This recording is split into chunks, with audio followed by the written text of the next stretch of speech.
सरकार यूजीसी जैसे काला कानून लेकर आई थी और कह रही थी कि यूनिवर्सिटी में जातिगत भेदभाव बहुत बढ़ गया है। तो मैं पूछता हूं कि इसके जिम्मेदार कौन हैं?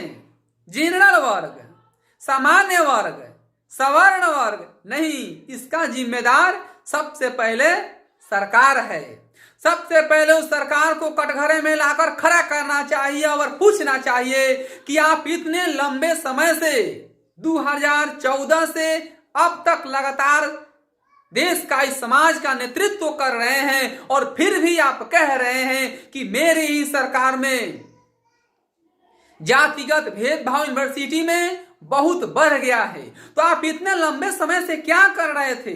जातिगत भेदभाव तो कोई एक रात में नहीं बढ़ गया होगा। अगर 12 भी होगा तो रोज 1-2% बढ़ा होगा। तो फिर आप इतने लंबे समय से देख रहे थे मुख्य दर्शक बन के और जातिगत भेदभाव बढ़ रहा था। तो वास्तव में इसका जिम्मेदार कौन हुआ?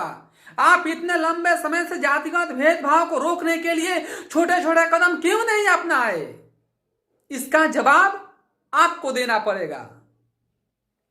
और एक बार में आप यूजीसी से काला कानून देश के सामने रख दिए। बिना के तार को इतना मत कसो कि वो टूट जाए और इतना ढीला भी मत रखो कि उसमें से आवाज ही ना निकले। यूजीसी से काला कानून से जातिगत भेदभाव खत्म नहीं होगा और बढ़ेगा, क्योंकि एक वर्ग दूसरे वर्ग से बातचीत करने के दौरान अगर कुछ तू मैं हो जाएगी तो जेल जाने की नौबत आ जाएगी।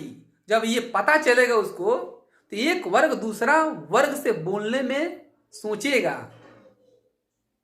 तो बताओ, जब एक वर्ग दूसरा वर्ग से बोलने में सोचेगा तो फिर इससे भेदभाव और बढ़ेगा कि खत्म होगा?